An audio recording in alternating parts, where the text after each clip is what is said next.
ये कहानी वैश्य प्रेम में घिरे बिल्वा मंगल की है। बिल्वा मंगल एक ब्राह्मण पुरोहित का बेटा था जो अपना सारा समय एक चिंतामणि नाम की वैश्या के कोठे पर व्यतीत करता था। दुखी हो उसके पिता ने सोचा अगर इसकी शादी कर दी जाए तो यह सुधर जाएगा। इसी सोच के साथ उन्होंने उसकी शादी एक सुंदर कन्या से कर दी। शादी के बाद भी बिल्वा मंगल में कोई बदलाव नहीं आया। वो पहले की भांति ही चिंतामणि वैश्या के कोठे पर पड़ा रहता। कुछ दिनों के बाद उसके पिता की मृत्यु हो गई। बिल्वा मंगल को चिंतामणि के कोठे से बुलाया गया। उसके आने पर दाह संस्कार हुआ। उसके पिता ने मरने से पहले ही सारी संपत्ति मंगल की पत्नी के नाम कर दी थी। उसको जब यह मालूम हुआ तो उसने अपनी पत्नी से सारी संपत्ति अपने नाम लिखवा ली। कुछ दिन तो वो अपने घर अपने पिता की मृत्यु के बाद रुका, परंतु सारे क्रियाकर्म होने पर वैश्या प्रेम में अंधे बिल्वा को चिंतामणि से मिलने की घनघोर इच्छा हुई। एक रात को वह सारी दौलत लेकर चिंतामणि के कोठे पर जाने के लिए सोचकर निकला ही था। वैश्या चूड़ामणि से मिलने की चाह में बिल्वा मंगल घर से निकला तो आंधी तूफान चल रहा था।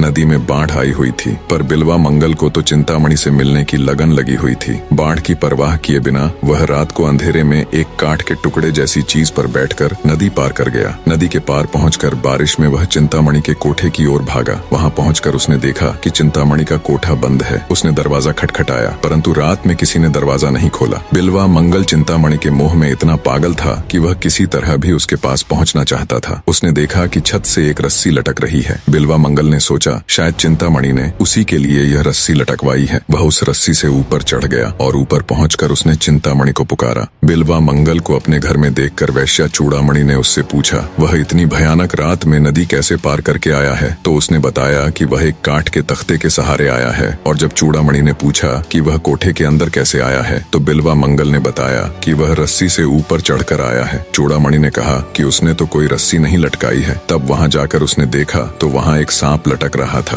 फिर जब नदी की ओर देखा तो वहां पाया कि स्त्री की लाश बह रही थी। उसी लाश पर बिल्वा मंगल चढ़कर आया था। चूड़ामणि ने यह सब दिखाकर बिल्वा मंगल से कहा देखो तुम पाप में कितने अंधे हो चुके हो कि पाप और मोह के कारण तुमको स्त्री की लाश लकड़ी दिखी और काला सांप एक रस्सी। अगर तुम इतना मोह मुझे छोड़कर उस मालिक में लगाओ तो तुम इस संसार रूपी नरक से पार उतर जाओगे। वैश्या चूड़ामणि की बातों का बिल्वा मंगल पर बहुत असर हुआ। उसने बुरे कर्मों को छोड़ने का निश्चय कर लिया, पर असली परीक्षा तो बिल्वा मंगल की अभी बाकी थी। वैश्या चूड़ामणि ने जब बिल्वा को परमात्मा से मोह करने की बात कही तो उसे भी एहसास हुआ कि वो खुद भी तो एक गंदे कीचड़ में धसी हुई है, वेश्यावृत्ति करती है। चूड़ामणि ने अपना साज सामान इत्यादि फिकवा दिया और भगवान के भजन में लीन हो गई। इधर बिल्वा मंगल भी अब चूड़ामणि के द्वारा ज्ञान प्राप्त होने से भगवान के भजन में लीन हो गया। वो बांसुरी बजाता और भिक्षा लेकर अपना पेट भरता। उसी नगर में एक महादानी सेठ भी रहता था। उसका नियम था जो कोई उसके दर पर आता वह कभी भी उसे खाली हाथ नहीं लौटाता। एक दिन बिल्वा मंगल भी सेठ के द्वार पर भिक्षा लेने के लिए पहुंच गया। उस दिन सेठ जी की धर्मपत्नी दान देने के स्थान पर बैठी हुई थी। वह अत्यंत रूपवती थी। उसको देखकर बिल्वा मंगल का मन चलायमान हो गया। उस दिन तो बिल्वा मंगल भिक्षा लेकर वापस चला आया। दूसरे दिन बिल्वा मंगल फिर से भिक्षा लेने गया। उस दिन बिल्वा मंगल ने सेठ जी से कहा आप महादानी हैं, इसलिए मैं आपसे एक दान मांगना चाहता हूँ। सेठ जी ने बिल्वा मंगल से दान मांगने को कहा। उस पर बिल्वा मंगल ने सेठ जी से कहा कि वह एक रात उनकी धर्मपत्नी के साथ निवास करना चाहता है। बीवी के साथ एक रात बिताने की बात सुनकर भी सेठ ने बिना विचलित हुए बिल्वा मंगल को दूसरे दिन शाम को आने का निमंत्रण दे दिया। सेठ ने जब ये बात सेठानी को बताई तो वह अत्यंत घबरा गई। बोली आपने यह क्या कर डाला। सेठ जी ने उत्तर दिया कि वह इतनी छोटी सी बात के लिए अपना प्राण नहीं तोड़ना चाहता। दूसरे दिन शाम को जब बिल्वा के आने का समय हुआ तो सेठानी अत्यंत घबरा रही थी। सेठ जी ने उससे कहा कि अतिथि सेवा में कोई भेद नहीं आने पाए, तुम्हें उसकी एक पत्नी के रूप में सेवा करनी होगी। बिल्वा मंगल जब आया तो उनको स्नान कराया, नए वस्त्र पहनाए, चंदन लगाया और फूलों के हार पहनाए। उसके बाद उसको सेठानी ने भोजन कराया। भोजन करने के बाद जब बिल्वा मंगल सोने के स्थान पर जा बैठा तो उस समय सेठानी असमंजस में पड़ गई कि वह क्या सेवा करे। जब उसने बिल्वा मंगल से पूछा तो उसने सेठानी को 2 सुई लाने को कहा। सेठानी की समझ में न आया कि बिल्वा मंगल को सुई क्यों चाहिए, परंतु उसने अपने कर्तव्य अनुसार आज्ञा का पालन किया। बिल्वा मंगल ने पहले सेठानी को बहुत अच्छी तरह देखा, फिर दोनों सुइयों को अपनी आंखों में घुसेड़ लिया। ये विचित्र घटना देखकर सेठानी बहुत घबराई और उसने शोर मचाकर सेठ जी को बुला लिया। सेठ ने भी जब बिल्वा को देखा तो घबरा गया और उसने बिल्वा मंगल से आंखें फोड़ने का कारण पूछा। तब बिल्वा मंगल ने सेठ को अपनी पूरी जीवन कथा सुनाई। उसने कहा कि वह अपने नेत्रों के कारण रूप के मोह में फंसकर भगवान से दूर हो जाता था। ये उसके नेत्र ही थे जो उसको विषय वासना में फंसा देते और उसके विचारों को अच्छाई और उस परमात्मा से भटकाकर पाप के द्वार की ओर ले जाते। इसलिए उसने इस सारे फसाद की जड़ को ही काट डाला। इस घटना के बाद बिल्वा मंगल परमात्मा की भक्ति में लीन हो गए और पूर्ण संत बने, जिन्होंने अनेक प्रसिद्ध काव्यों की रचना भी की, जिन्हें हम सूरदास जी के नाम से जानते हैं, जो अपने समय के सर्वश्रेष्ठ कवि और परम ईश्वर भक्त थे।